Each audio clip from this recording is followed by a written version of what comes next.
So pretty soon there'll be kind of a red button. So there we are. We're now recording. So again, just a reminder, all the votes, because of the online meeting, are taken by roll call. And you know how to do that because we've been doing that for a year. And if you want to speak, just a reminder to keep substantive or really any comments out of the chat. If you're having any issues with the meeting, you can call me or text me. And if you'd like to make a comment or a motion or question, you can utilize the chat for that. With that, I'm going to turn it over to the co-chairs for the start of the online meeting and to run through the script and say welcome, and then we'll go back to roll call for attendance. Thanks, everybody.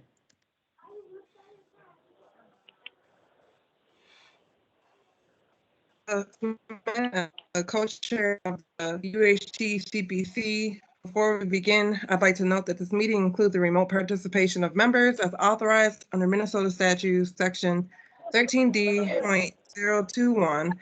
Due to the declared local health pandemic, the city will be recording and posting this meeting to the city's website and YouTube channel as a means of increasing public access and transparency. Board meetings are public and subject to the Minnesota Open Meeting Law. I will now call this meeting to order and ask the clerk to call the roll so that we may verify the presence of a quorum. Thank you, Chair Smith. Melissa Newman. Present. Markella Smith. Present. Mary Jammin McGuire.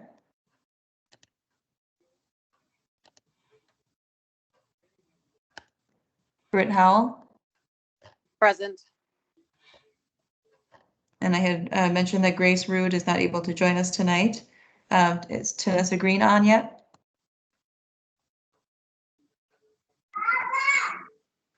I think she'll be on shortly. Shannon Lemon. Present. Makeda Zulu Gillespie. Present. Jason Eisen. Present. Vanessa Willis. Present. Alexis Penny.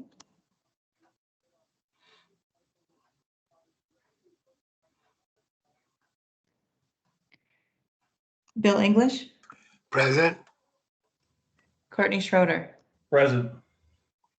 We have 9, that's quorum, and that's a meeting. Back to you, Chair Smith. Awesome, thank you, Hillary.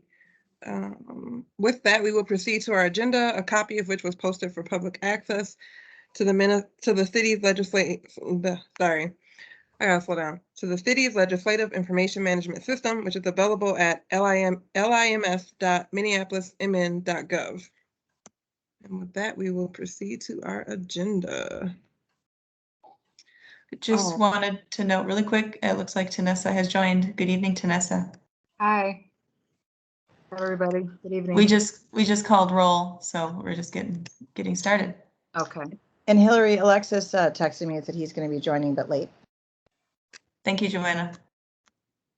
Awesome. Thank you, guys. With that, we are going to move on to the adoption of the agenda.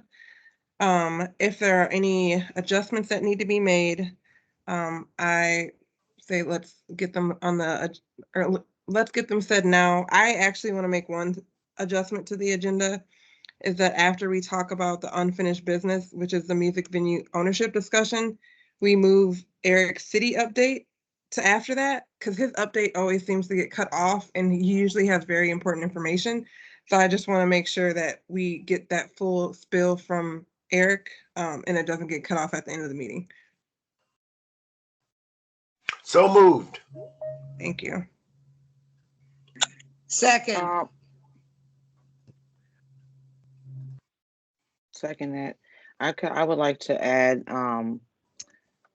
just business. I don't know where it should go. Probably maybe either in somewhere in the discussion field is fine with me. I want to add conversation regarding the initial stipend that we were supposed to receive for this committee. Or I shouldn't say, let me rephrase that. Stipend that was offered to us. All right, so we want to adopt the agenda with the following changes. After the unfinished business, we want to move up Eric's city update and then add the discussion of council or our CPC stipends in the discussion session. Can I get a movement on that? So moved. Awesome. Second, Makeda. All right, so if we can go ahead and get a roll call for the adoption of the agenda with those stated changes. Yes. Melissa Newman, Aye. Markella Smith, Aye. Mary Jamin McGuire, Britt Howell, Aye. Tanessa Green, Aye. Shannon Lemon, Aye. Makeda Zulu Gillespie, Aye. Jason Eisen, Aye. Vanessa Willis, Aye. Alexis Penny, Bill English, Aye. Courtney Schroeder. Aye. 10 in favor, none opposed, no abstentions. Agenda's adopted as amended. Awesome, thank you. Next up, we have acceptance of the minutes from our June 19th meeting. Are there any changes that need to be made, adjustments? If not, can I please get a motion to accept the minutes as is? Just quick correction, that was for June 9th meeting. 9th, did I say July? No, I think you said June 19th. Oh, my bad. So yes, acceptance of the minutes of the June 9th, I did say 19th, June 9th minutes, unless there are changes.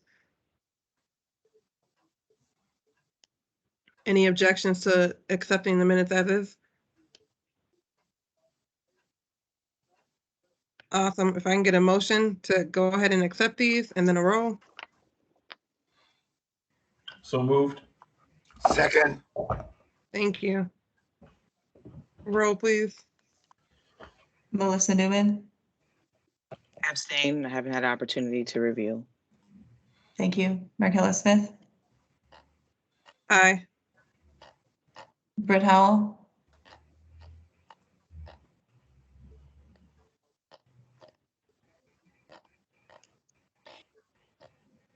Britt Aye. Howell. Oh, thanks. Aye. Thank you. Tanessa Green, Aye. Shannon Lemon, Abstain, was not present. thank you. Makeda Zulu Gillespie, Aye. Jason Eisen, Aye. Vanessa Willis, Aye. I've read them. Aye. thank you. Bill English, Abstain. I was not present at the meeting. thank you. Courtney Schroeder. Aye. All right, that is 7 in favor, none opposed, and 3 abstentions. Those meeting minutes are accepted. Thank you. We are now moving on to our unfinished business, which is the music venue ownership discussion, being led by Eric Hansen. I trust that everyone has looked over the memo on the UHT CPAC ownership, as well as the letter from First Ave in draft UHT CBA terms. Good evening, everybody. For those who are listening on the phone, my name is Eric Hansen. I'm the city's economic development director, and we are picking up the conversation about ownership of the music venue as we discussed at our June meeting.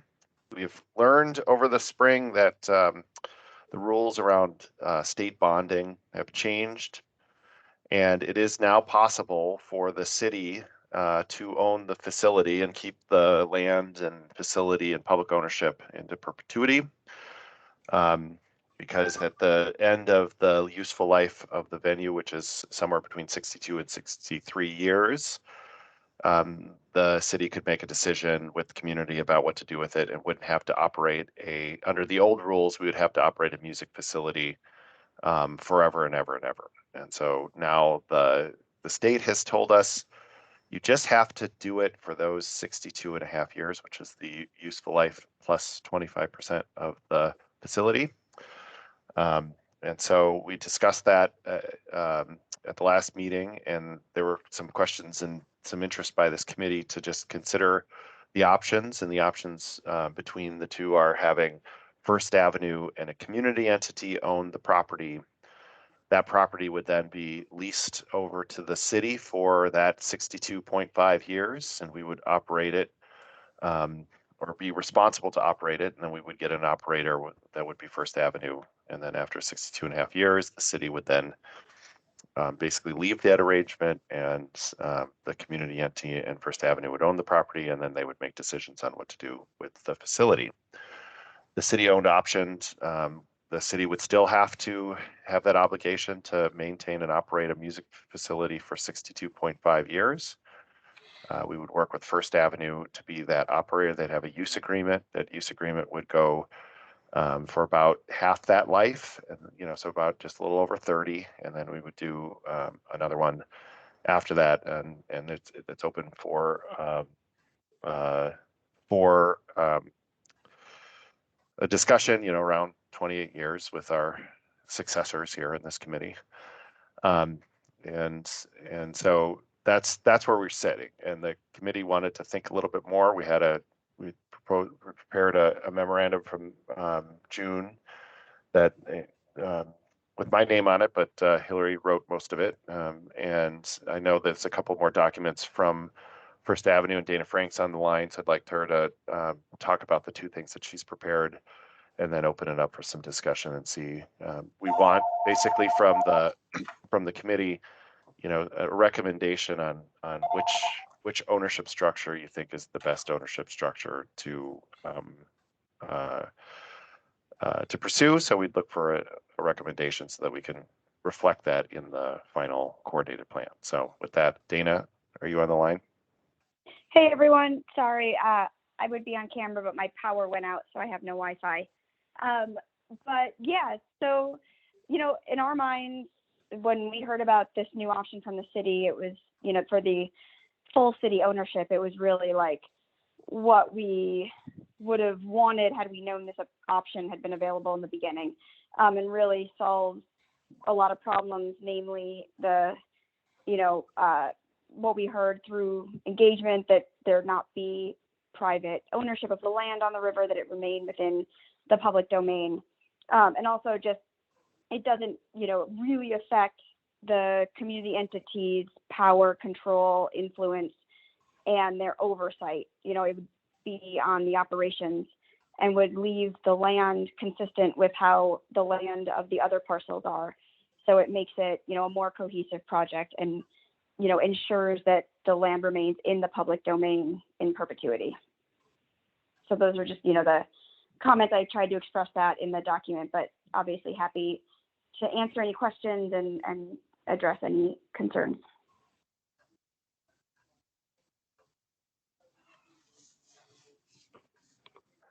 So with that, I'll open it up. I don't know if Markella, if you want to manage it or you want me to manage it, but either raise your hand or put your name in the chat, and we'll go through if people have remaining questions about those two options, the city-owned option or the face-owned option.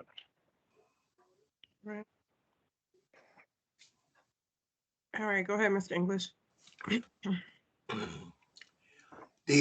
Eric, in terms of the second option, what would be the obligation? Well, first of all, there are two questions. Do you see the community entity as also being the singular entity to oversee the management of the property, let's say, for example, of the site? Initially, my thought was those would be two different responsibilities.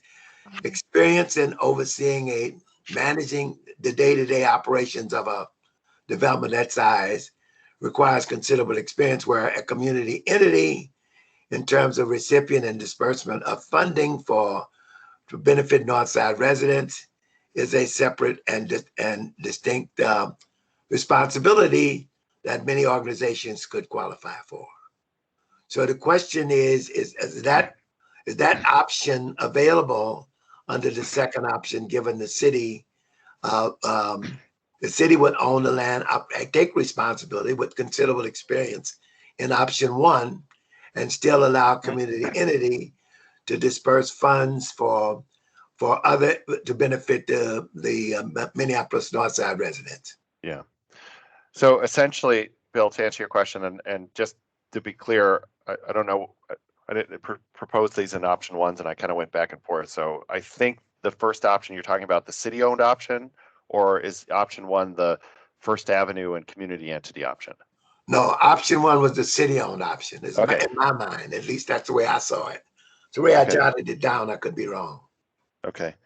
So, so the city-owned option in both, let's just say in both options, the city is responsible for for ensuring the operations of the music venue occur for 62.5 years. So that is the government program that the state is paying for. And so we have an obligation to do that. We don't operate music venues. So we would then get a use agreement or an operator agreement based on which category we would go through, either the face or the deal. And we would turn that operations over to First Avenue. So that's for those 62.5 years.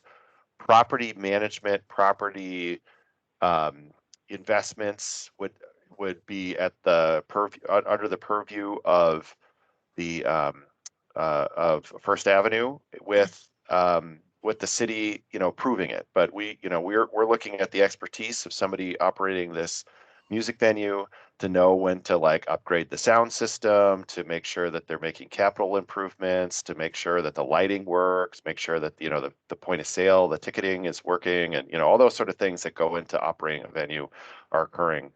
And then we monitor that over the 60. So both options require that level of oversight from the city, and then we report to the state until year 63. Year 63 is when it really changes. That's when it's either you go down the course where the city owns it and you keep operating it as a music venue, or the community at that point in time decides that we want to do something different with it. And that's a discussion. Now it could be redevelopment at that point in time into a different facility. Maybe it's a moon landing base or something because it's 63 years away from now, or something other that we want to see, or it's it's more housing or what have you. It could be something where they want to sell it to the community, or you want to do just hold it and make it into a park. There's all those options. So in about 60 years, that'd be the time to start talking about that as a community, about what is that year 63 look like. Under the First Avenue community entity option, that conversation would still have to occur at 63 years, but that wouldn't include the city. So the city wouldn't their seat at the table would basically evaporate as soon as that government program obligation is ended. So then it would be the community entity, and First Avenue at that time would have that sit down to conversation and think if they're going to have like a moon landing base or a Ferris wheel or a housing project or something. Thank you.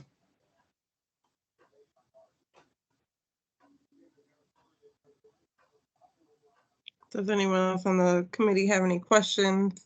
Any clarification needed?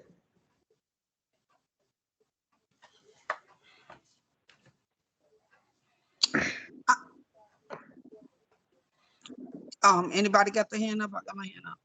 No, yeah, go. You can go ahead, Ms. Vanessa. I don't see anyone else with their hand up right now. I see where in that the community would own 49%. And the one ma'am. with the and so then the city would have the controlling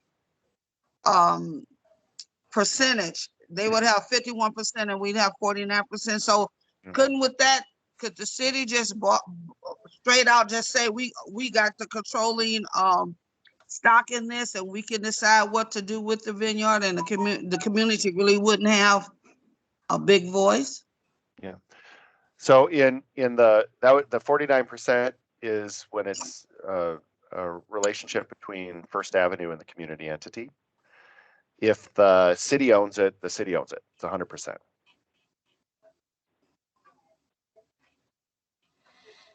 So if it's community and First Avenue together, why would it not be 50-50? Because the seed money that she got, the bond money, that's our tax money that she using. She putting half in and we putting half in. It should be 50-50. We're expecting her to match that money, and it's possible it's going to be more. And she's got to raise that money as well. So the idea is you could have a controlling interest on the land at some point, but I mean, that's up to negotiation. And I'm listening to the next question, but I have to go just let my dog in, so I'll be right back. So if there's another question. I guess I just want to point out, we've heard and we've been saying from the very beginning that I won't say that we didn't want First Ave to own this property, the land in the entity. However, like, community has been saying that from forever. They don't want First Ave to own it, flat out. Right? So this is, yes, it comes at the very last minute, but this is an opportunity to actually answer something that community has been asking for from the very beginning. And I think it's just something that if it wasn't an option before, but now it's an option. So now that it's an option and it's something that community was directly asking for, how do we go against that? You know what I mean? Like, I feel like we would be directly answering what community have asked for by saying that the city should own the land and own the venue, and that we can operate it at a different time. But this gives us kind of the time to figure out, maybe there's training that is involved where you know, someone from the community can come and operate it at a later time. Like, they can learn the ropes, they can get the ins and outs, and they can be in the position to operate this facility later on. So I don't know. I'm kind of, Markella, since nobody's going against it, since no one is going against it, I think we should move on. Okay. Courtney does have his hand up, and let's see what Courtney has to say. No, I was just second. Well, actually, you know what? I'll put forward a motion. I'll put forward a motion that the CPC recommends that the city maintains ownership under the proposed, under the Eric's proposed language. And I don't know how to better word that, but I think you kind of know where I'm going. All right. I'm second sorry, that. everyone. My computer or my phone went out, so I didn't have an opportunity to speak during the discussion. So I'm just joining back on. Before Courtney makes a motion, can I add something to the discussion on that? Or is it too late? You can go ahead. All right. My piece was looking at the overview of the two options. I don't see where it reflects that the face option incorporated the land lease proceeds that was included as well, because there was a portion of the land lease proceeds that was supposed to be coming back and to the North Side community with that option. And it doesn't reflect that on here. There was plenty of different recommendations for that. And so, you know, with that other city-owned option, is that eliminating for the North Side to not receive a portion of those land lease proceeds for programming anymore? And how come it's not reflected on the face option there? Okay, I can answer that. So this would be a city-owned facility, so there wouldn't be a lease. There wouldn't be a land lease. We wouldn't be leasing the land. We'd own the building. We'd own the land. Unlike the other balance of the development property, so where the jobs parcels are, the housing parcels, and the hub, the city is not proposing to own the the kind of the vertical improvements, so the buildings that are on top of it, and we would lease the land. And that's the land lease that that the city would that we would recommend to the city council to put into a fund for north side improvements. So that's where that fund comes from. And then the in lieu of that, the ticket fee that's coming off of the music venue would be in a community benefits agreement, which you see a draft one in your packet, between First Avenue and the community group. Right now it's McKinley that they're discussing this with, but it'd be the recipient of that. That community fund would be totally controlled by the community, wouldn't have the city involved. The city council would have to opine and decide ultimately what to do with the land lease payments, but the ticket fees that come off of the music venue would not require city council action. Okay, so that's reflecting towards the city-owned option. But regarding in the face option, that was a recommendation that was made, where it reflects here land lease proceeds for community use, none. There was recommendations made for that. You can go into the January 23rd Yeah. remaining recommendations. It was placed in there, and it was reflected as such with the verbiage saying land ownership to be retained by the city with financeable ground leases for development parcels. Ground lease payments are recommended to be held in a dedicated fund for wealth creation and anti-displacement efforts in North Minneapolis. And so those were some of the things that were supposed to be going with those lease funds above and beyond the $3 ticket fee. So how I'm reading it here is that is being completely removed with both of these options.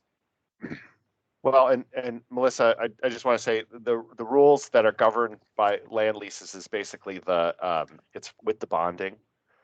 So we're not allowed to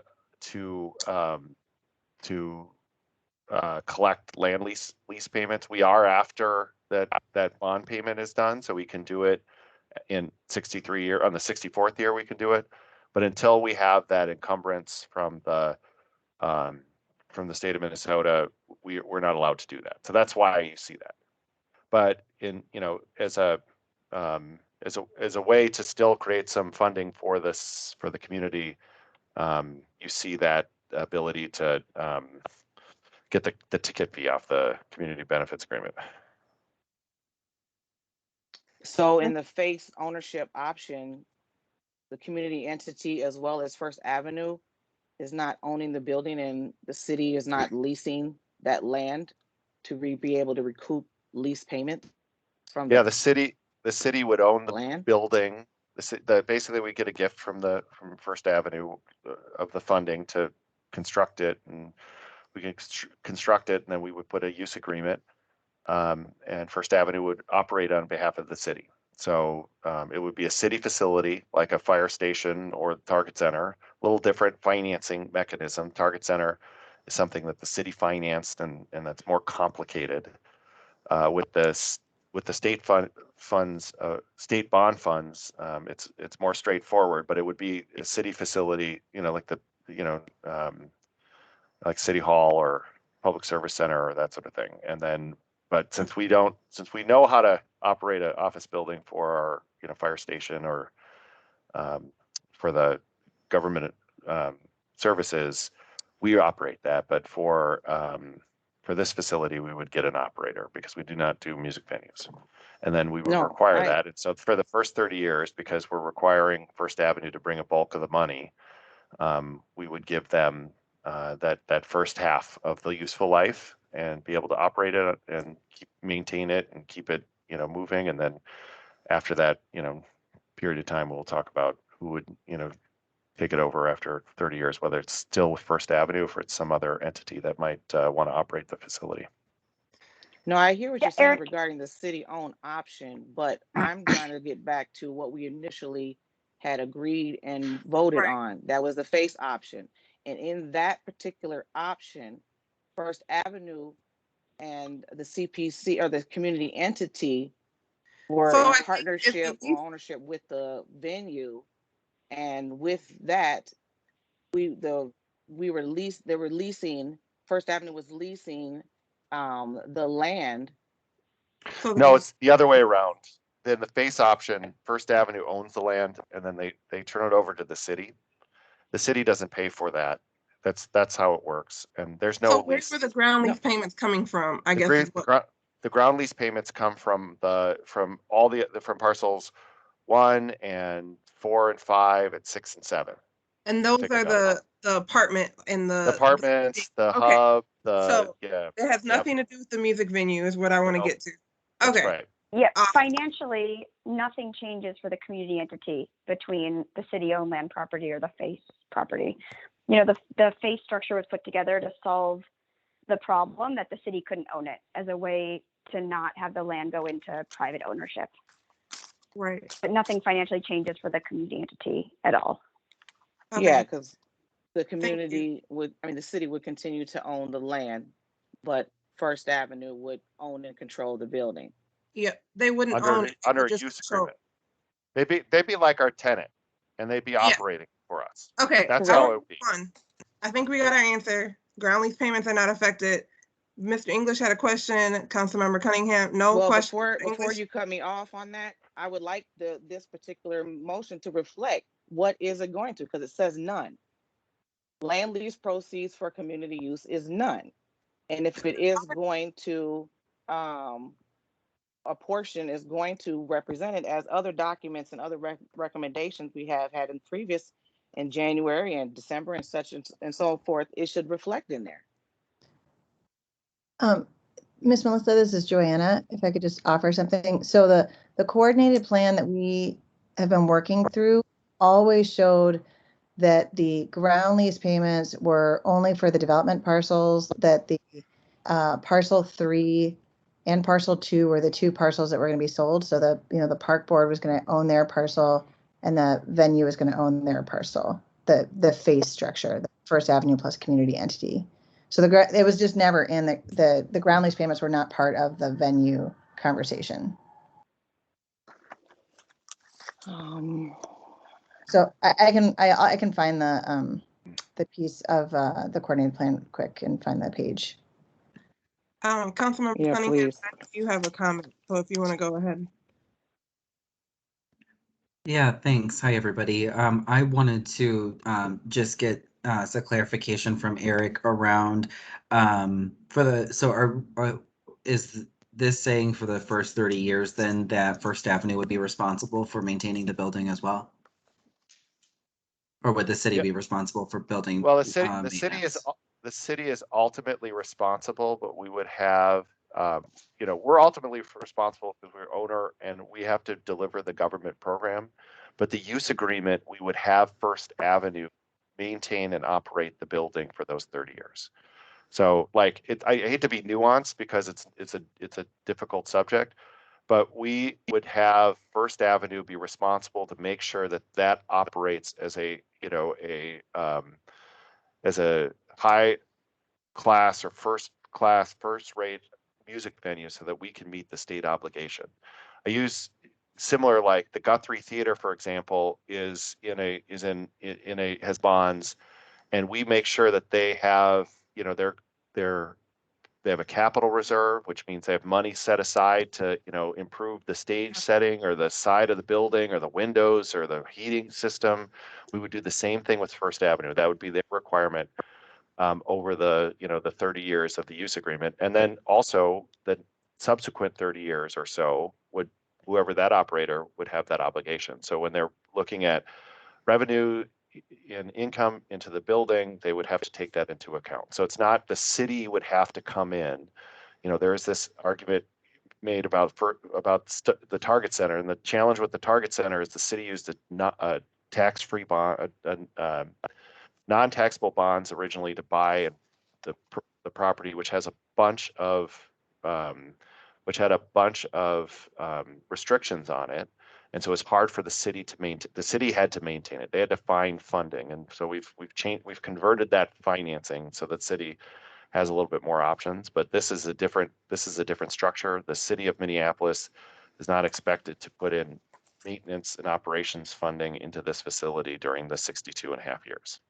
And I think that that's a very important point because that's really going to be make or break for the council members, I think, around this particular arrangement is whether or not the city gets then put on the hook for maintaining the building itself. And so I just wanted to share that perspective of the viability for the city council. It's far more viable if it's clear that the city, by agreeing to this particular ownership structure, that the city council is not signing us up for 62.5 years of maintaining this facility. Okay, thanks everybody. Yep, and Councilman, this is the same arrangement that we have at the Palace Theater in downtown St. Paul. And you know, when the brand new HVAC system crapped out after 6 months, we had to pay to replace it and everything. And also just as a frame of reference for the committee, our deal at the Palace is, you know, we didn't have to put in any construction money. We were delivered basically a fully built out, equipped theater. And our payment is about $170 a ticket. So comparatively here, you know, $3 directly to the community, and we have to supply the construction cost. This is a project that obviously we care a lot about, and we're putting everything into it and our heart and soul. And it's comparatively not even on the map with the other projects we've done. I just, this is Joanna. I just wanted to, for those committee members, just so you could see, page 15 was in the coordinated plan that showed which parcels had the long-term ground leases. So the hub, the jobs park, the townhomes, the housing, all those developable parcels. Yep, and those are where the ground lease payments are coming from, correct? Correct. And what page was that again? It was page 15. Thank you. All right, with that, Courtney, is your motion still on the table? It is. Awesome. Do we have a sec? Can you repeat that motion? I'm sorry. Well, I had okay. Schroeder, sorry, made a motion that the CPC recommend that the city maintain ownership of the CPAC. Okay. And we had a second from? I believe it was Miss Makeda. Or was there no second? No, there was no second. I didn't have a second. Bill, if you said you're seconding, we can't hear you. I second it. Awesome. If there are no more questions or clarification needed, I ask that we take a roll. Of course, Melissa Newman.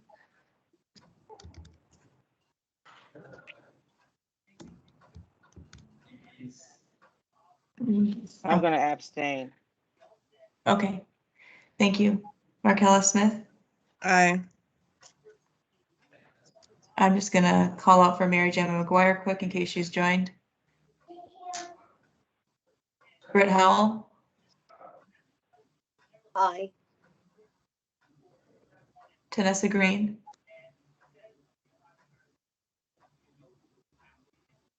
Aye. Shannon Lemon. Aye. Makeda Zulu Gillespie. Aye. Jason Eisen. Aye. Vanessa Willis.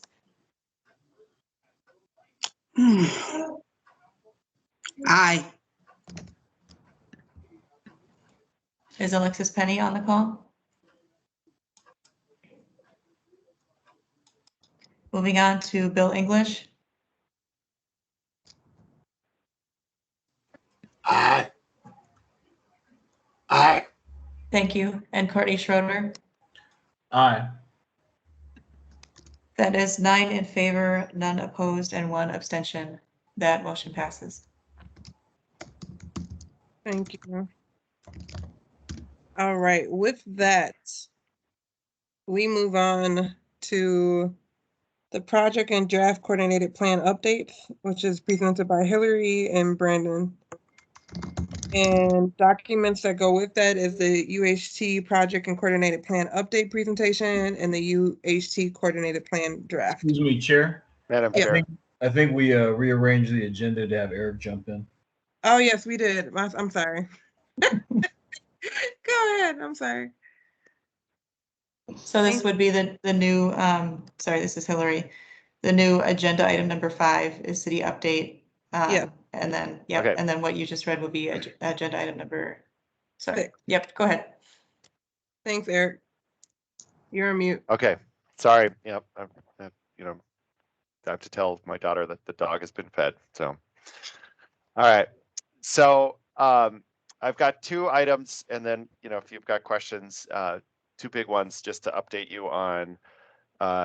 We have 2, as we've talked about before. We have 2. I just want to give you an update on the American descendants of slavery research that's going on. We have 2 civil rights attorneys, Michael Falangala and James Hall, that are working with the city's attorney's office, and they are in the process of reviewing city procedures and decisions that have gone on, and they're now in the stage of basically gathering data and interviewing staff around educational policy decisions, procurement decisions, housing policy decision, economic development policy decisions, maybe a couple more. I'm blanking on them. And so that those interviews are going on as we speak. Spoke with somebody in our employment and training division, and so they their interview with them last week.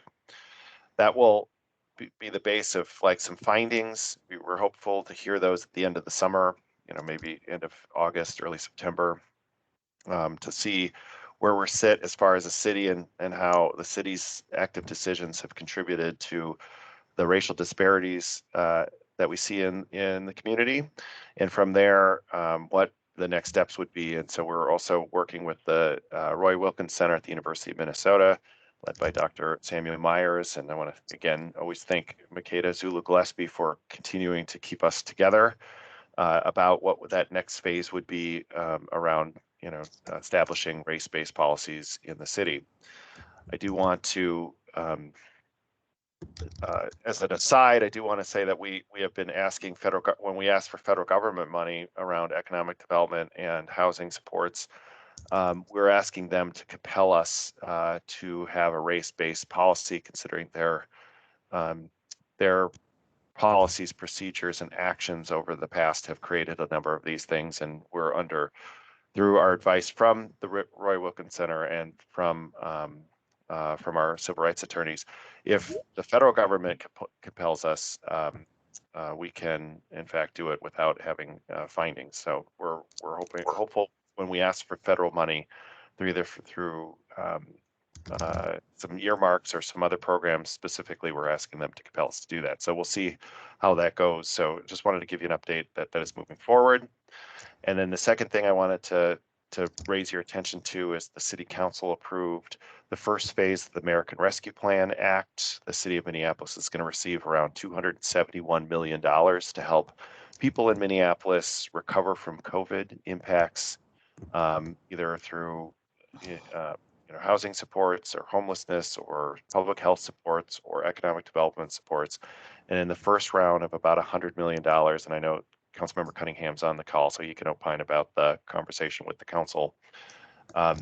75% of that is going into people. It's going into either housing supports or homelessness response or economic recovery.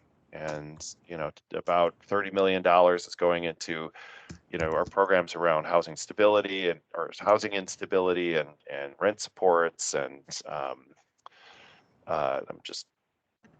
emergency stabilization grants and land trusts and perpetual home ownership, and looking at naturally occurring affordable housing programs. And then on the economic development side, there are programs for a Minneapolis basic income, guaranteed basic income program, which is a brand new program, and that's going to be piloted over the first phase, and then we're hopeful to get some more money for the second phase.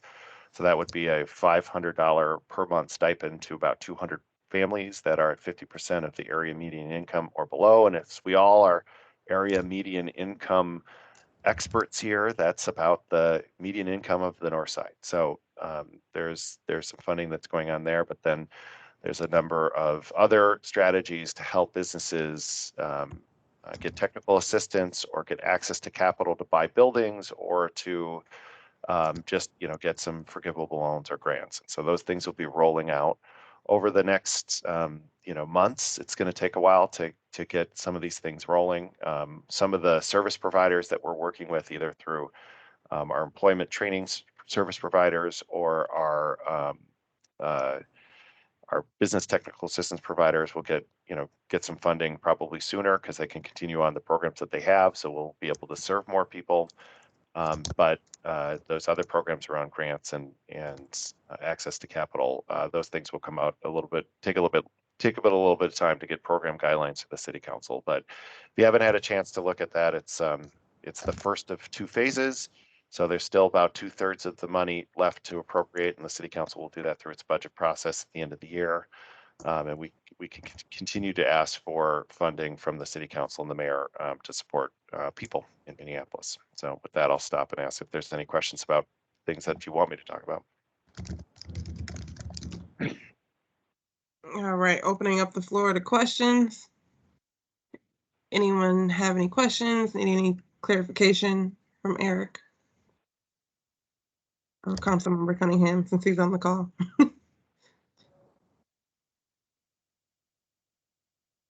Nope. All right. All Thank you so right. much. Thank you. Appreciate you. All right, so now we are going to item 5 or 6. Originally item 5.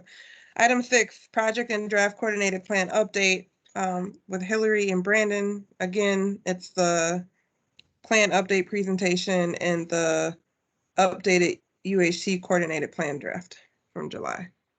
Thank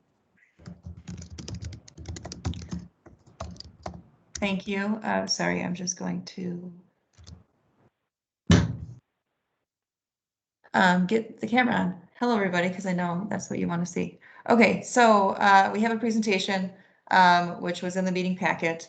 It's brief. It's just to reorient you. If you'd like, I can share it. I certainly don't need to. Just let me know what you prefer. I would say please share. Yes, for sure. Okay. Thank you.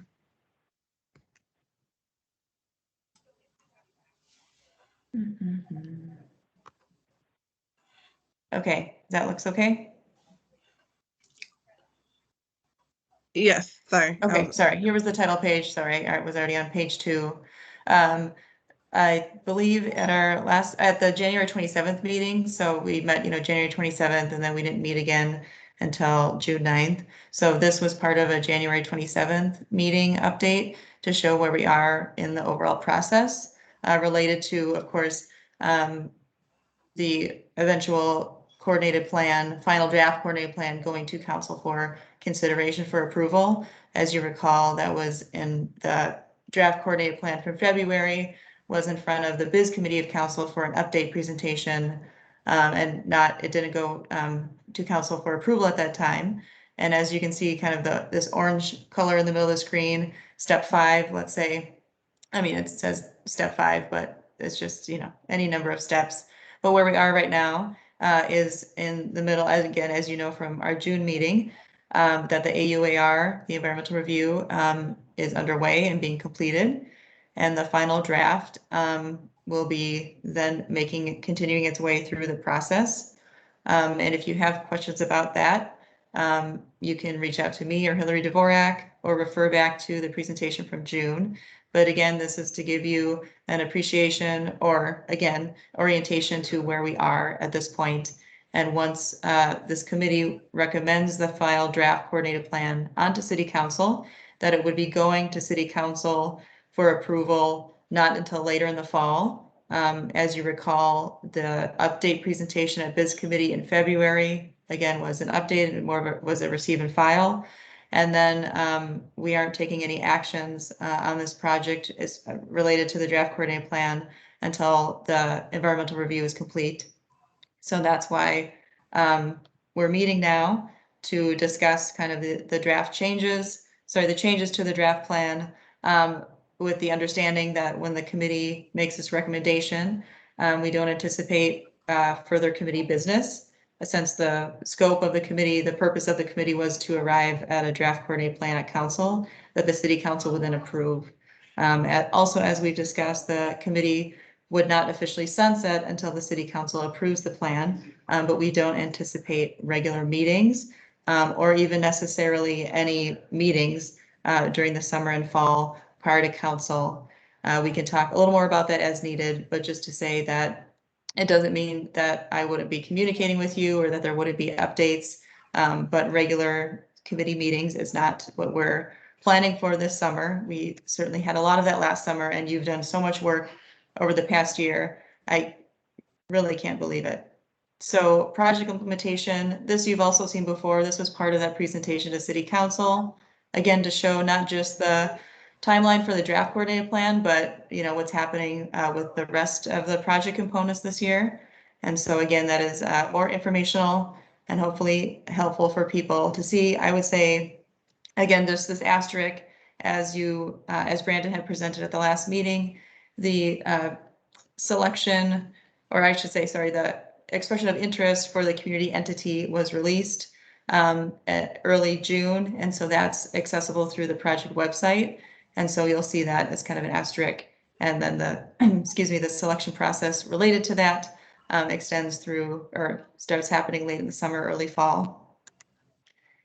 And now to the meat of it, which is really updates to the draft coordinated plan. As the committee has discussed previously, you've put so much work into this document to date, and there was concern, I think I heard from some of our discussions about whether or not all of your work would, I would say, really still be contained within the draft plan as it went to council. And so I'm here to say, yes, all of your work is still contained in the draft coordinated plan. These are the changes that have been made to the February 2021 version that went to council as part of that presentation. And then I also, I'm sorry, I certainly got ahead of myself. I guess I'm just too anxious. Sorry, there were a few different versions of the draft coordinated plan. That's what this slide is, slide number 4. There have been different versions to date. You've reviewed and have seen and have provided input on all of these, which brings us to July 2021, the current final draft. And now on to slide 5. These are the changes that I was referencing before. Some of this has been realized through the environmental, sorry about that slide switch, through the environmental review process.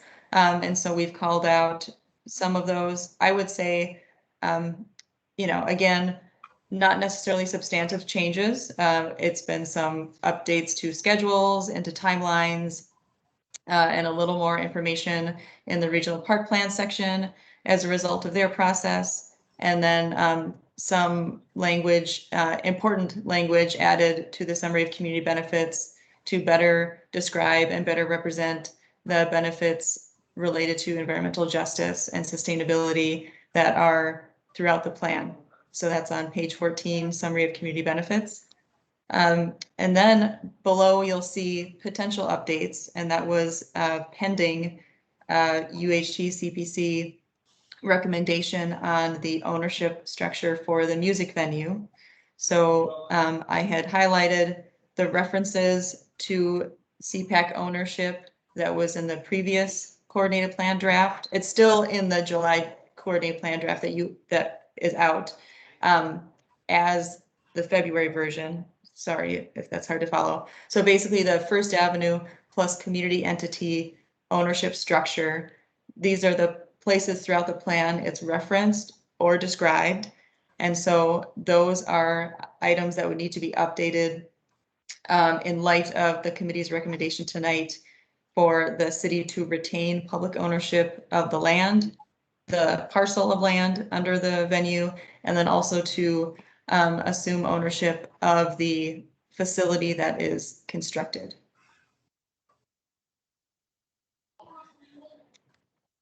And then this is an updated community engagement map for the rest of 2021. again, to make sure that people can follow all of the different things that are happening currently and will continue happening through the rest of the year, and find ways to continue to engage, continue to plug in, and then also ways to continue to stay up to date. As the committee is still official committee, I'll still be communicating with you only on an as-needed basis. And I think with all of that said, it's a lot. So I'll maybe just go back to the updates to the draft plan page, and happy to answer questions. I had said, Brandon certainly, and Joanna and Eric can answer questions as well related to the draft coordinated plan document, related to the process from here to council. So if you have questions, any of us could answer them. And if Brandon, if you wanted to add anything, or we can just turn it over to Q&A. Thank you. I don't have anything else to add.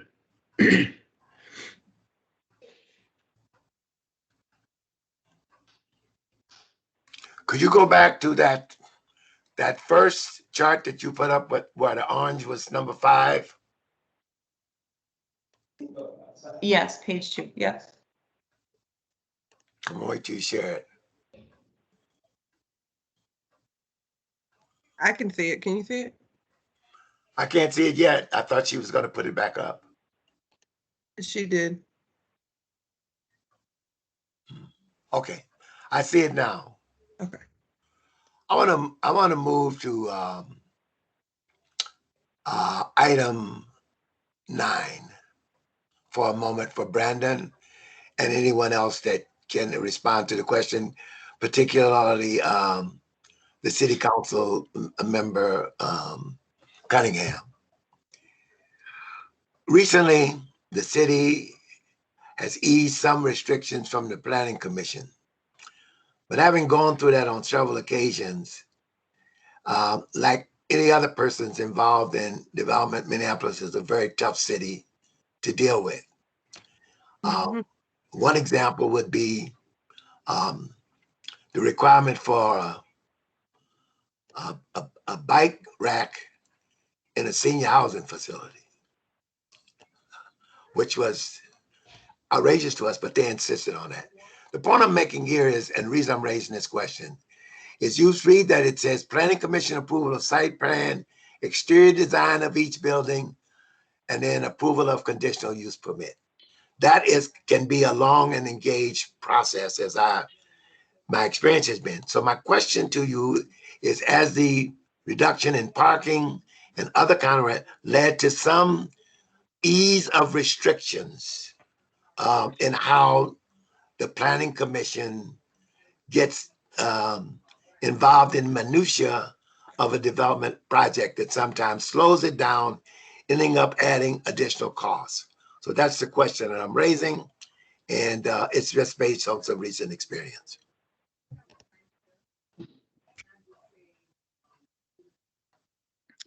And Mr. English, was the question, were you just asking for my opinion on how that will go, or is that? Yeah, my question is, has there been any reason to believe it will be less restrictive and easier going forward? Because once this is approved, it goes to the Planning Commission, we lose control over everything, it seems to me. I guess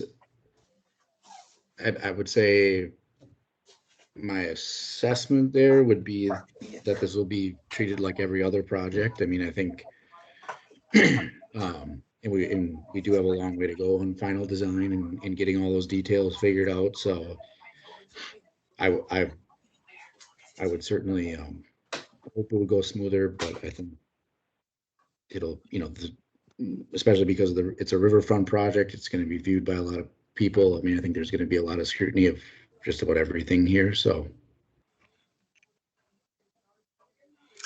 I guess that's my answer. Thank you.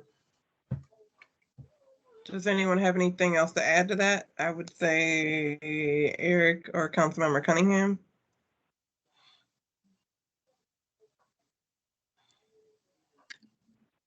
I can just briefly add that I would just agree with Brandon's assumptions. I think that it's going to be a highly scrutinized project. And so even with some of the changes that have been underway through the city council process, the Planning Commission is still a quasi judicial body. They do inherently get into the minutia, and they are essentially, an independently operating body. So I think that this project's probably going to get a lot of attention, and so I think we should just be prepared for it to be a longer process. Even if we were to make everything as easy as possible and remove all sorts of barriers, and I think we would still be looking at a longer process due to the highly visible nature of the project, as well as, to Brandon's point, its location, the riverfront. Thank you both. Thank you. All right, Hillary had her hand up.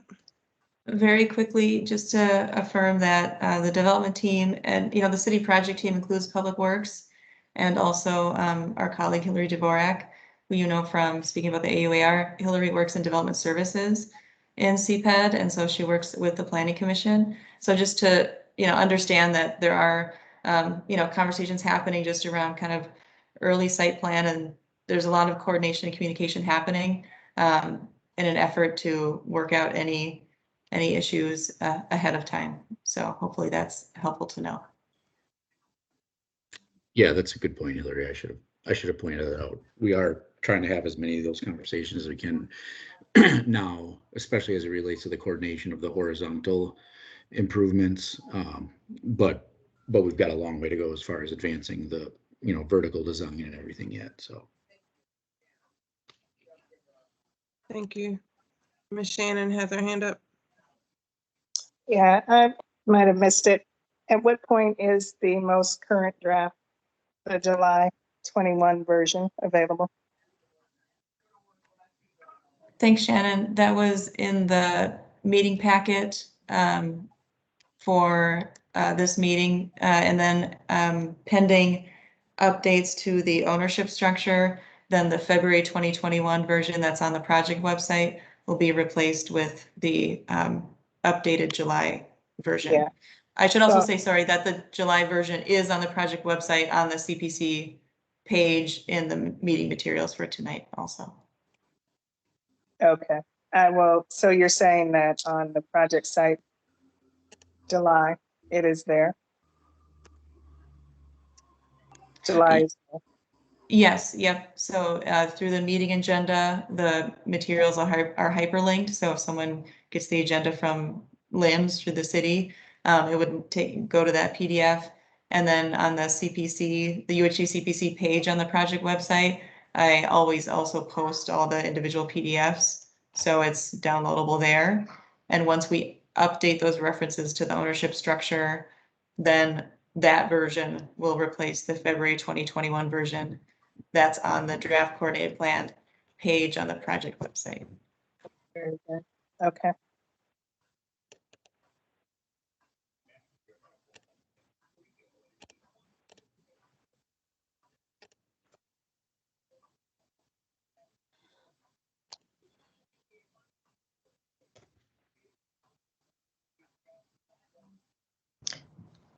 Hillary, Markella.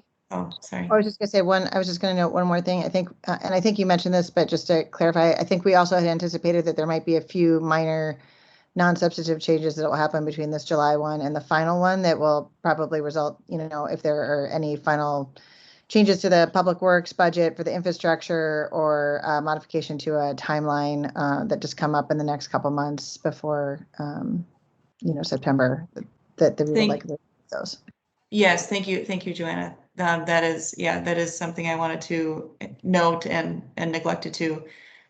There is the possibility for additional edits, but as Joanna had mentioned, the edits that we would be anticipating that we are focused on would be if there are any updates to the budget for phase 1 infrastructure. So that's further in the plan, and I'm sorry I don't recall the page that it's on right now. or those implementation timelines that I had noted had already been updated, that those kind of timeline bars may shift as needed. I don't know if that's necessary or if that needs to happen or will happen, but those are the two changes that didn't need to be made at this time, and there's a chance that they would be made before council. And I would say, as the committee staff, as I continue to update you as this plan makes its way to council, that I would make sure you know about what those changes were, if any. Thank you. All right. Any other questions, comments, clarification needed? So If I'm gonna kind of, this is Shannon, I'm gonna Okay. kind of pick up where I left off at the beginning of the year. If there are still modifications and approvals to be had before it's actually voted upon, what is the plan for sunsetting the CPC and our participation? So the draft that's in front of you, considering the ownership structure updates, and then considering any potential updates to the public works budget, which again is not guaranteed that those changes need to be made or would happen. And then if there were any additional updates to the implementation timeline, those are the three changes based on or from the July draft that is in the meeting packet.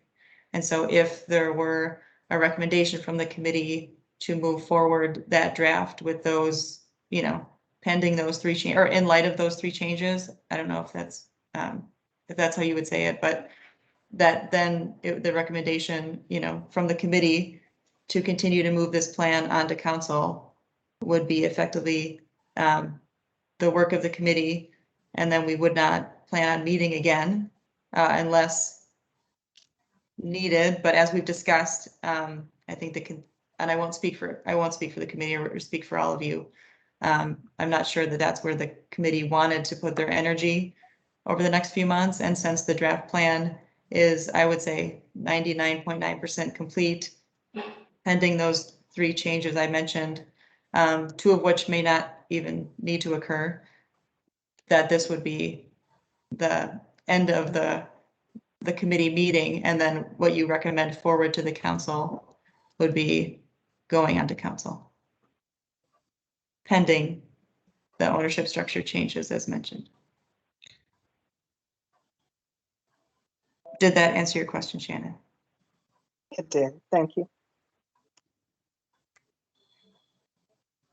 All right, I'm going around one more time.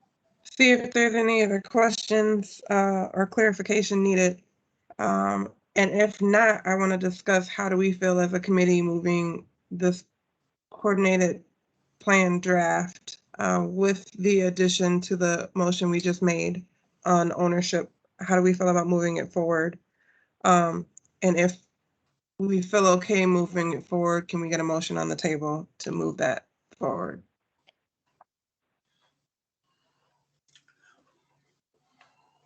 Yes, Mr. English.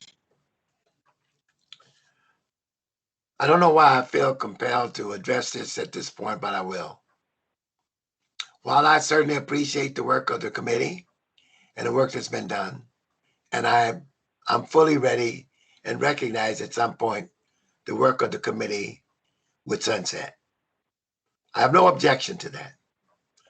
But what I am suggesting to this committee, for the consideration of the group, with no specific preference for myself, it does permit us, it does not prohibit us as a group of people who are interested citizens who have spent years working on this to provide some level of oversight as it goes through a council that is known at best for its contentiousness.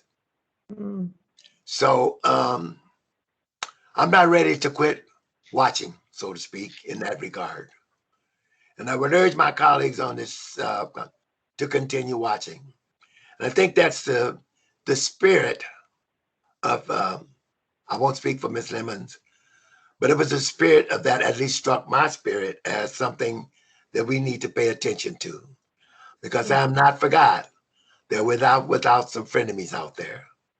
Mhm. And that's when they use their political clout, often with superior clout to any marginalized communities, to have their way.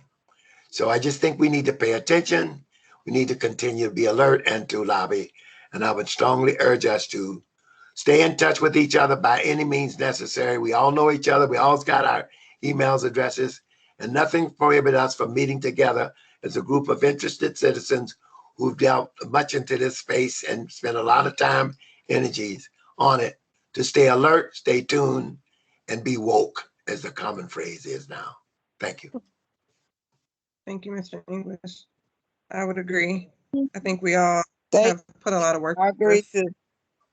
and we want to see it move forward in the way that we have stated we want to see it move forward. So any other thoughts on us moving this draft coordinated plan with the addition of the new motion that was made today forward? I'd so move it. All right, do we have a second with that?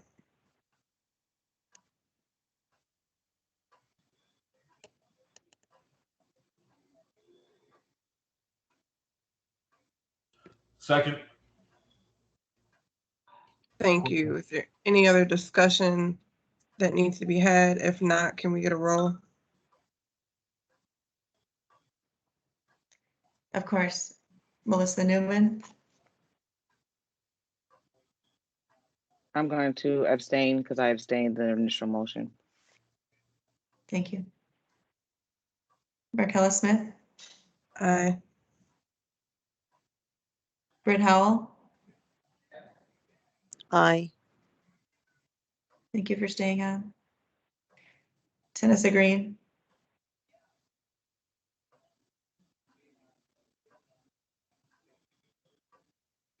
Sorry, I keep forgetting I'm on mute. sorry, was that aye, Tenessa? Or sorry, what was your vote? It was I. Thank you. Shannon Lemon, Aye. Makeda Zulu Gillespie, Aye. Jason Eisen, Aye. Vanessa Willis, Aye. Alexis Penny, I vote to abstain. thank you. Bill English, Aye. and Courtney Schroeder. Aye. I have 9 in favor and 2 abstentions. Sorry, 9 in favor, none opposed, and 2 abstentions. So that motion carries. That motion passes.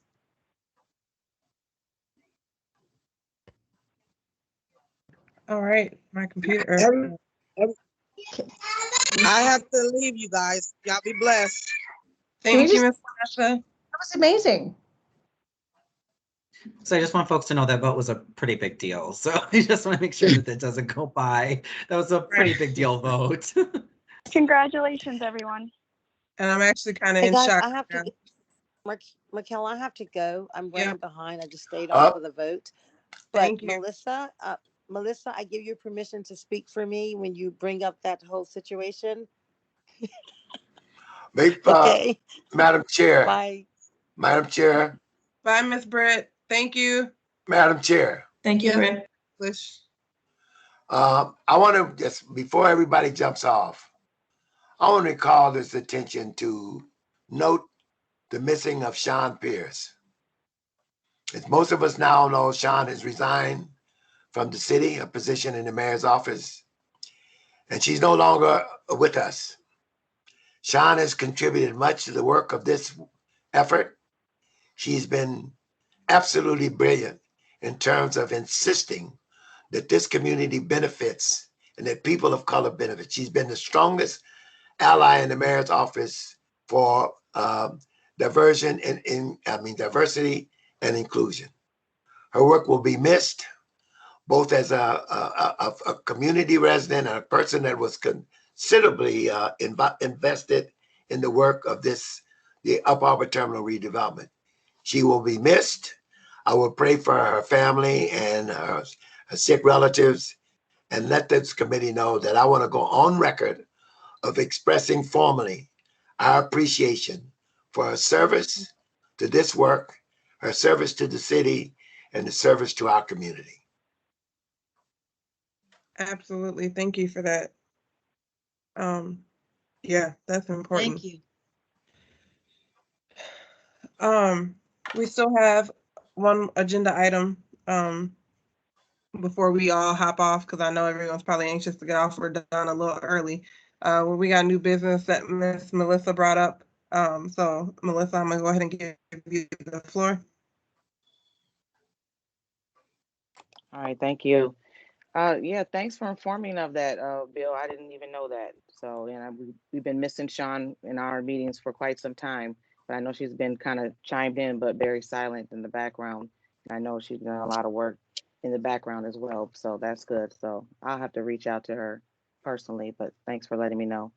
What my new business is, or it's not new business, but it's old business, but it's conversation that needs to be had, is regarding the stipend that was initially presented to us, as well as placed in our bylaws, and then removed from our bylaws. But we were initially supposed to get a stipend of $1,000 for the meetings, $1,000 for learning tables, and they assumed initially that the CPC meetings were going to be roughly at about a 9-month span, and broken into 3 different components, and it lasted for 2 years. When I kind of went back, I looked, we did about 35 meetings. And I think I did include some of those workshops we did, and there was roughly about 11 or 12 learning tables that we were presented at, 3 hours, 4-hour spans, so on and so forth. I get there's ethics codes and ethical standards, and that the outcome of the donor may have been too close to the development, and that would look bad as if they were essentially paying us off to do our work, but the donor was anonymous to us, so we had no idea who that was or why that was, but the idea of a stipend, again, was placed in our bylaws. And I think that, since we've done all this, and since the state, has had an opportunity to retract and change the rules of the bonding bill, and that the city is able to retract that, out of the bylaws of what was placed in there. I believe that our CPC initial contract, as far as gaining to being on this committee, should also be revamped and retracted and rewritten to incorporate all of the work that we have done. If we're not going to be able to receive any funds from the donor, I would like that the city find a way to pay us. And if they're not able to do that, and so I would, while we have draft plans being created and it's going towards the city, I would like to, our initial committee contract to be redone, and that also be presented to the city council at the same time, to also again to incorporate the meetings that we've done and the span that we've placed in here. And I also have other questions regarding, because when we were initially told in the bylaws, it reflected that we were going to get paid 60 days from the original start date in 2019.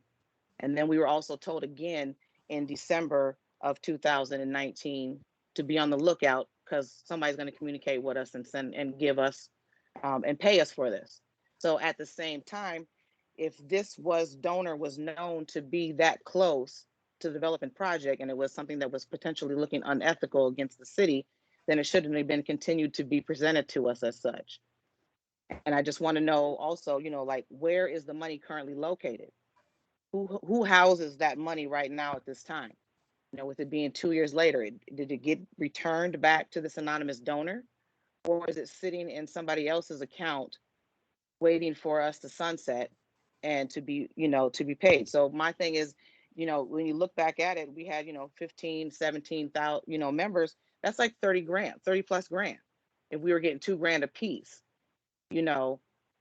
again, I would like the city to figure out a way to pay us. There's other committees and boards that do get paid, roughly $50 or $25 to $50 a particular meeting. And if you do those calculations, you're going to get, over $1,000, almost $2,000. But if somebody, I want to know where is that money currently held, and if that money is still accessible, is there an opportunity for us to take that money and give it to a nonprofit organization, or to take that 30 grand and put that in the community entity, right away, so we can start building some funds if we're not going to get paid from the donor. But yeah, I would like for, basically our contract to be rewritten to also be presented as such to the council. Councilmember Cunningham, I know you have your hand up. I just want to say I actually agree with Melissa, especially with the piece on rewriting. We put in a lot of time, right? We put in a lot of hours, and I want to make sure that City Council knows exactly how much time and how many hours we put into this, because it goes way above and beyond what we initially agreed upon. So I want to make sure that that's presented to City Council as well, that our time commitment was double, triple what we had normally agreed to, and that's accurately represented within all of this. So, Councilmember Cunningham, I'll step aside. Go ahead. Yes, I appreciate the space to be able to talk about this. So I think what you're talking about with the original contract, I think you're talking about the resolution that created the CPC in the first place. Is that what you are speaking to? Yeah, basically the outline of what was necessary Yep. to be part of the committee. Yep. Okay. So that actually, I think it is important in some way to memorialize the amount of work that went into it, whether that's the presentation, whether that's the request for council action, documentation. Like there are different places for us to be able to memorialize that. Within the founding resolution, it actually says either it will sunset either when the coordinated plan passes or 2 years, whichever happens first. And so that's actually in the founding document, because we were hoping it would take 9 months, but this is an incredibly complicated project, come to find out. So I think that there's other places. And so, I will talk to city staff as we're moving through the legislative process to where there are those opportunities to be able to memorialize exactly how much work went into this from the CPC. So the problem that I have faced, at the beginning of the process, full transparency, I was a new council member. I thought processes were way easier than they actually are. I thought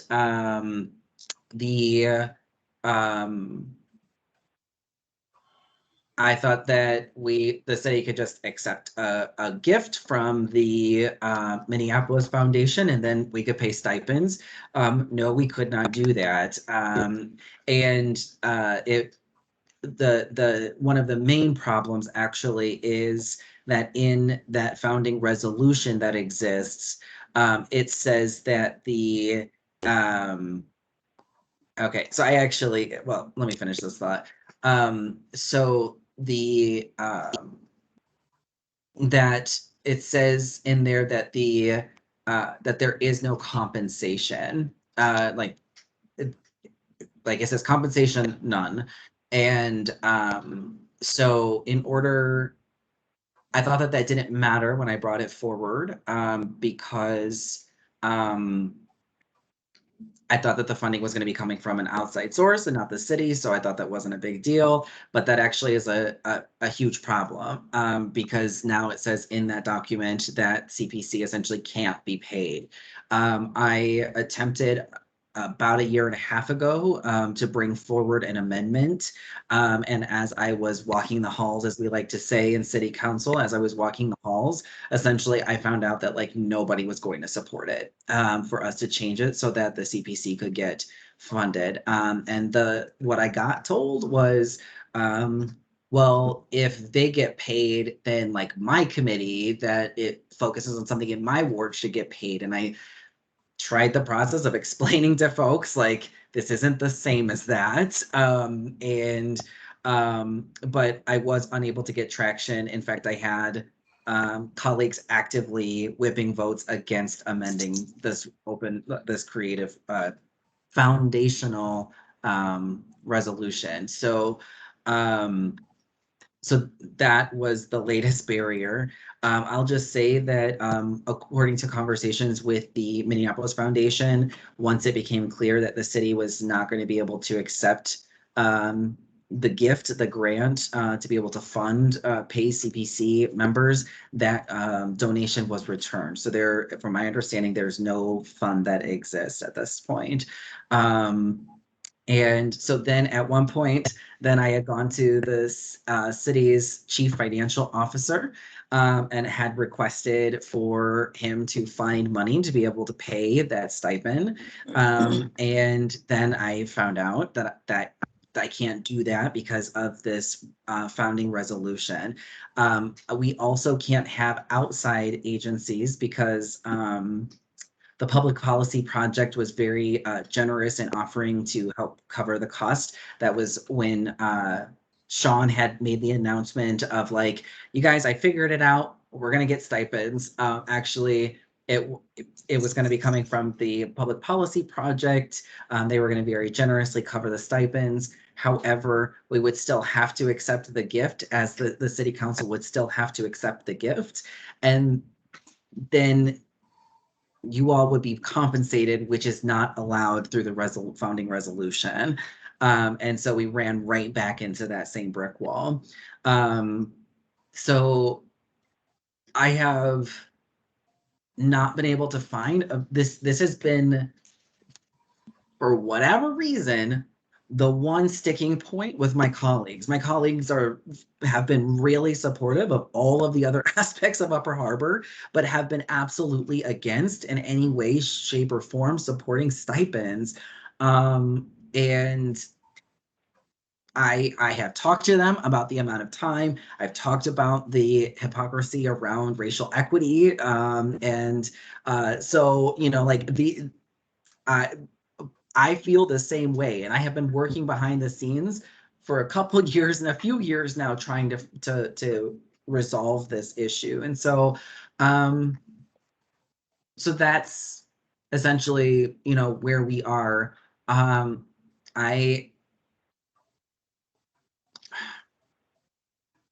Yeah, I mean, the staff can speak to this. Like, I have tried to find every possible way. Like I said, I thought it was going to be a lot more straightforward than what it was. And then when I found really what the main barrier is,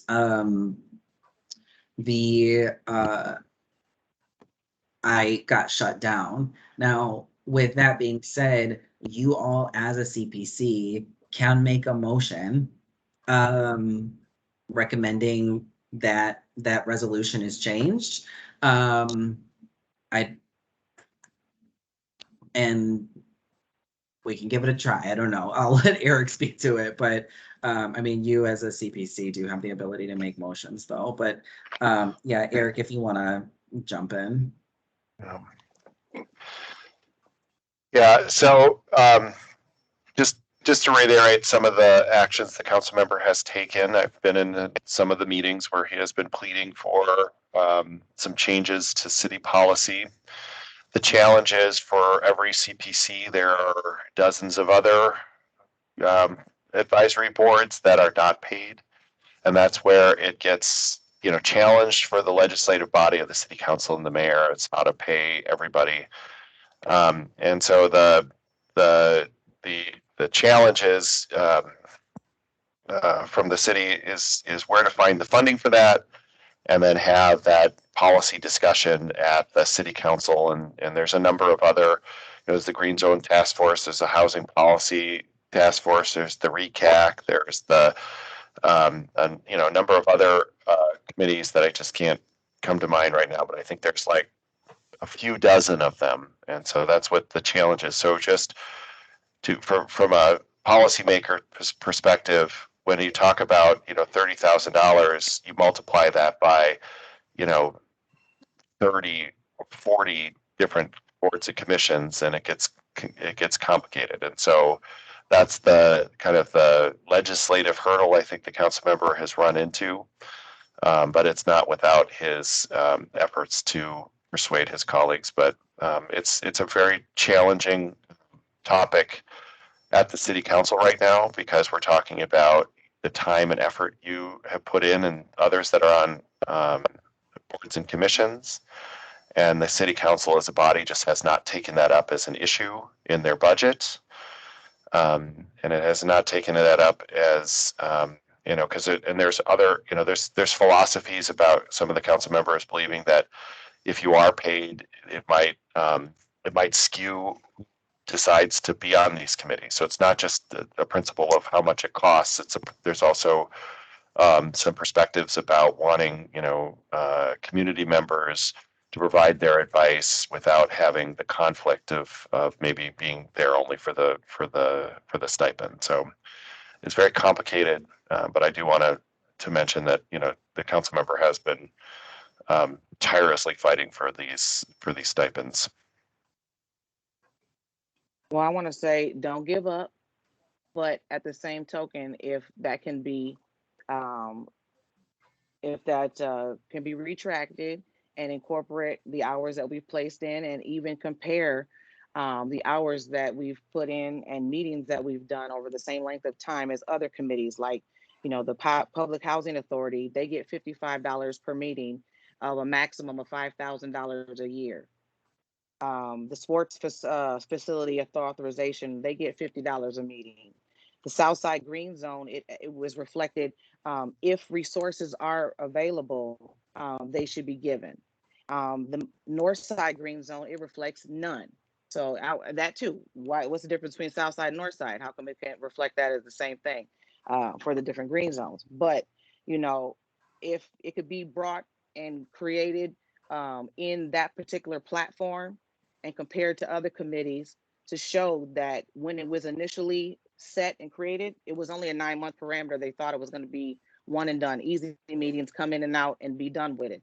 But it exceeded way beyond expectations and of any, you know, anyone, the people who created it and have done it for all this length of time. But, and that I do believe that it should still go forth and be considered with the rest of the coordinated draft plan and everything else. And if CPC members need to be present to speak on that, you know, invite us to that particular session. And I'm sure, you know, we can do a motion. Am I the only one that is concerned about this? You know, is there any other CPC members that are interested and believe that they should be compensated for their time because it's taken above and beyond? I mean, a lot of y'all do work outside of these, you know, 3 hour meetings that we do right now, you know, with a lot of these side meetings just in the same, you know, above and beyond taking care of your families and everything else, you know. And I think that if they offered more meetings and offered a compensation to some of these meetings, you would get a lot more people at the table, and you wouldn't be looking for committee members to be present. So I want to say, yeah, don't give up. And, you know, we can create a motion today, because I would like to see something. And again, if we're not directly compensated, find some money and allow us to give it to another nonprofit organization within the city to benefit somebody else. Because since this whole project is about benefiting community, something on the north side, or, you know, build it up so we get the community entity already with some money to be able to start helping community members right now. All right, I got Miss Makeda up next, please. Yeah, I just wanted to be creative, and I think that one thing has been proven. No one was paid to skew their thought process during this entire process. So if the Minneapolis Foundation wanted to still give to people who were a part of this committee, perhaps not the Community Advisory Committee, but the Community Engagement Committee, which is not sanctioned by the city of Minneapolis. You know, change one word, maybe that would work. And maybe I think Dana has a foundation. We use another foundation to pay the members. So maybe it's not through the city, maybe it's another way. And I have to say, I'm not necessarily advocating specifically for myself, but I am advocating, you know, I came on this, I've only been with you all a year. And for those of you all who have been here from the beginning, you know, at the university, we are always pushing to make sure we're paying for the knowledge that resides in the community. It is not fair to ask people to give of their time and their talent, and everybody gets paid but the community members. So if there is another way around it, let's find another way. We don't have to use the city. Whoever was wanting to give, obviously they understand the benefit of having community be a part of this process. I'm sure that they would be willing to give in another way. So that's just my 2 cents to rename the group that will be sunsetting to some name and give that name to the funder and have that funder compensate those folks. All right. I have Mr. English and I have Mr. Nessa. My comments are very simple. Every council member gets paid. I sit on the state gambling control board. I get a stipend and transportation reimbursement. Airport commission get paid. That is not unusual, and just I'm disgusted at the implication that serving on a committee will somehow influence your decision. Right. If that's the case, every council member is lobbied by outside people who contribute to their campaign funds. We know that. That's legal. Dark money comes into national politics. Illegal. Citizens versus United. But when it comes to poor, marginalized people, and now not so much. Whether you are marginalized, not everybody on this committee is poor and marginalized.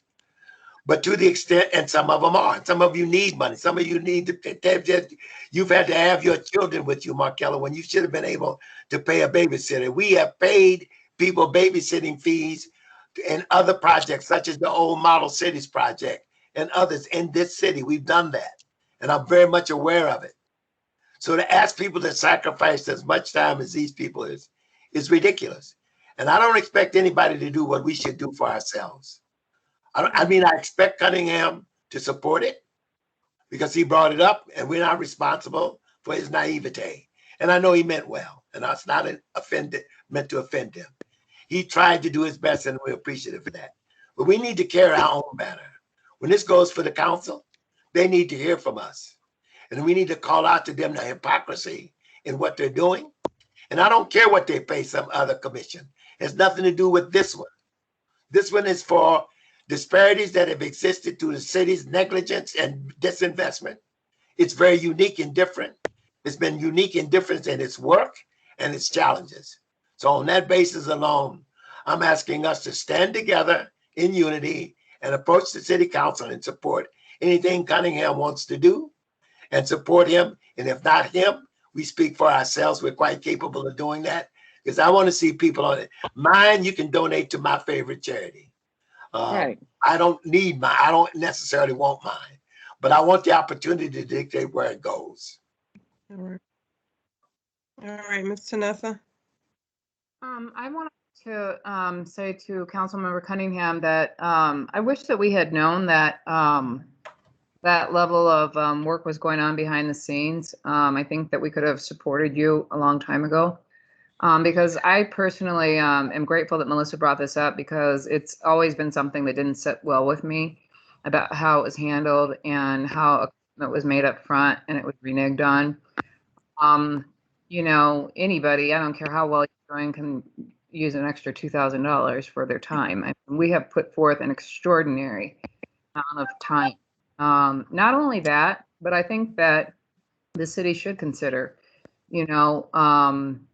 reconsider, stipends for this group and perhaps others. I mean, what you're talking about is a committee that came together because of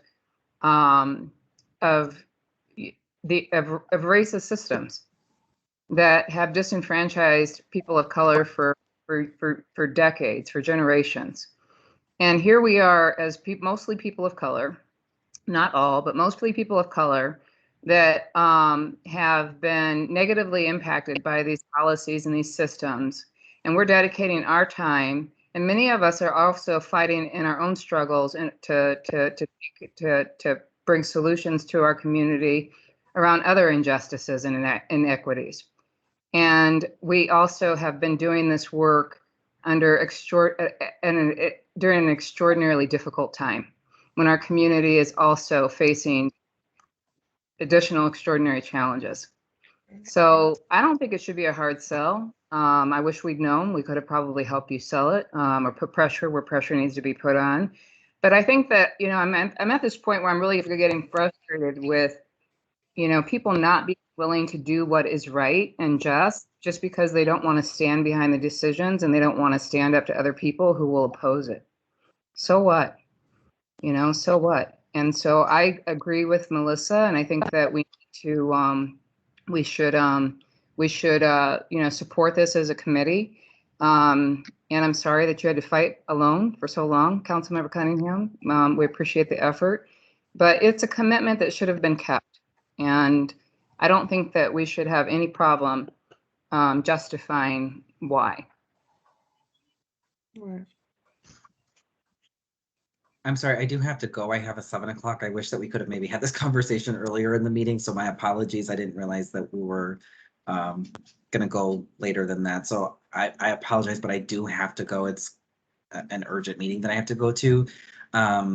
I will circle back with Eric to find the resolution of the conversation, and also my inbox and phone are always open for folks who would like to be able to connect directly. So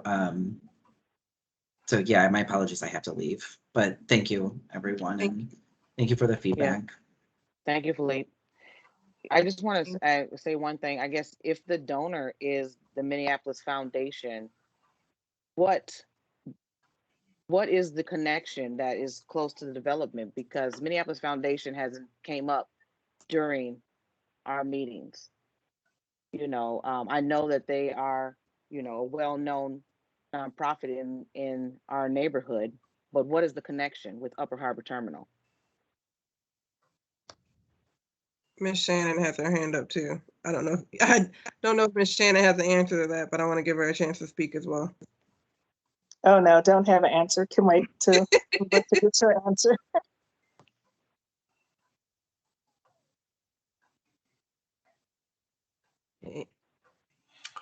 The answer is there are no connections between the Minneapolis Foundation and the developer. Okay. Okay. So we are at 7:02. Ms. Shannon, did you have a comment though on this? Actually, I want to pick up on something that Bill English said earlier, and that was, it is very much in the spirit of what we're saying. First of all, it's been an honor and privilege to serve with all of you.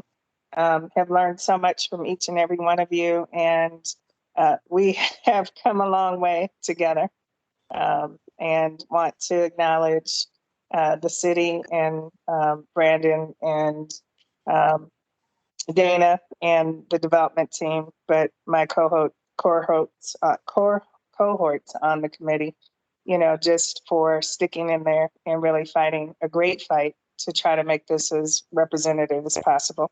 And in that spirit, I do have a hard time letting this go to council without us being heard. And as we think about what we put into this, whether or not it's possible, I would love a chance for us to be represented during the council meeting at which this is voted upon and a part of the agenda, because I don't think that, any other project in the city is as consequential as this, given the history of our community and where we are in this time, and the fact that we have brought so much to the table to try to make it representative and really putting the city in a position to right some wrongs and to move some significant steps forward in providing for economic inclusion and equity and an opportunity. Not enough, but it's a good foundation. So that would be my question to the city, whether or not we could be present and voice our commitment, but also let them know what it means to us.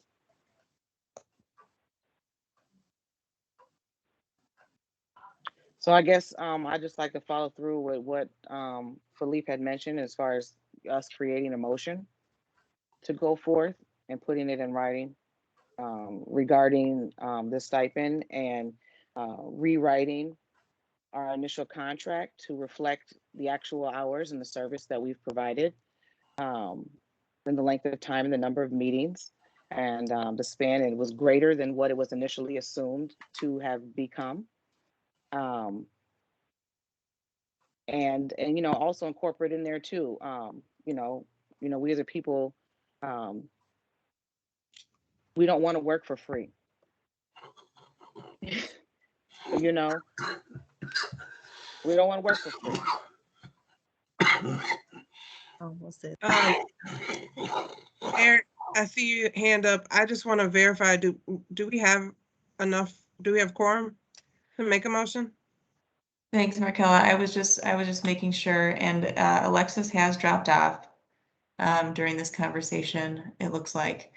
So we do not at this time have quorum. We have 8, and I have quorum at 9. So Eric, I'm hoping that you can speak to, in addition to whatever else you were going to say, sorry. Since we do not have quorum to make an official motion, what can we do to make sure that Ms. Shannon's point and Ms. Melissa's points are met? You're on mute. I pulled my hand down. I didn't turn my mic on. So as I understand, Shannon's question was, could she participate in the council meeting? And we can work on that. We had CPC members participate in the update in February. So we would like to do that. So we'll have to work with you on scheduling. The city council meets through a committee process. We go through the business inspection, housing and zoning committee, which meets on every other Tuesday at 1:30. So that's the challenge. This city council meets and until I guess the opportunity here is until about the end of September, mid to end of September, they'll still be meeting virtually. So it's possible that we could it could be less arduous for you guys to attend those meetings. So we'll work with you on that. Hillary will help coordinate. And then yes, you have unfortunately lost a quorum here. The body can't act, so as far as I know, with a motion. So my suggestion is individuals can act without a motion, and I would encourage folks to reach out to at least to the council member and express your wishes, and maybe the mayor's office and the council president or the council as a whole, and express that your interest in this matter, because that's a way that you always have that ability to address the council as individuals. But if you've run out of enough people to pass a motion, you're at the kind of the will of that unfortunate quorum requirement, and the body can't move something forward.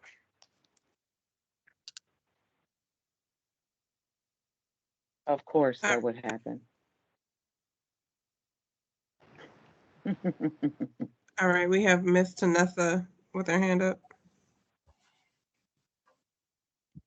Actually, I just wanted, I had my hand up before Eric had addressed Shannon's concern. I guess my assumption was that we would be present, but I'm glad that Shannon brought it up. So it sounds like Eric has addressed the issue and we'll be able to participate virtually. So I'm good with that.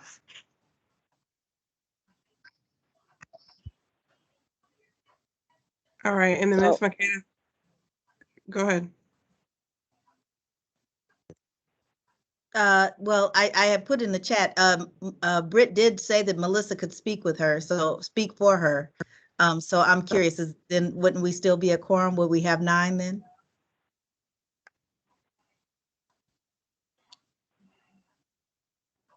I'm sorry, what was that? Oh, okay, now I caught Britt- up. I Britt caught said- up now. I caught up now. Yeah, okay. I'm gonna have to say no to that. If someone's not in the meeting, they're not in the meeting. Try to be creative. That's all. I'm just trying to be creative. I see you Yes, trying yes, my to favorite. work around that. So can we just document a recommendation for our council member? It's Melissa, not an actual motion. hey, Melissa, can I speak with Yes. you just a Go moment? ahead. Can you give me a call offline? There's a way in Sure which will. you can deal with this, okay? And I don't want to get into it because it's too late, and there are some things that I don't necessarily want to reveal. For But sure. let's just chat, and anyone is welcome to join us, particularly you, Markella, because I know it's been painful for you to try to deal with this and chair this group, and you've done an outstanding job. So like others have expressed to those who are still on, I really appreciate the work. I too have learned from you, and thank you for your engagement and your battle on behalf of Northsiders in general, specifically, and ADOS people in general. Thank you all for your work. I love you all, and stay tuned, and God bless you. I'm out. And good night. Thank you, Mr. English.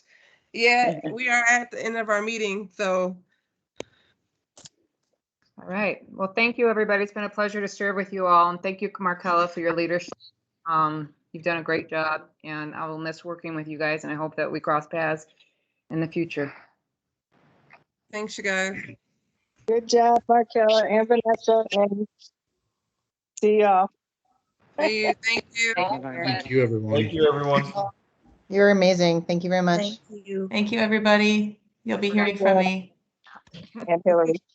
Yes, everybody, city staff too, and Brandon as well. Take care. Thank you. Talk soon. Good night. Be well. Stay dry, stay cool. Yes. Good night.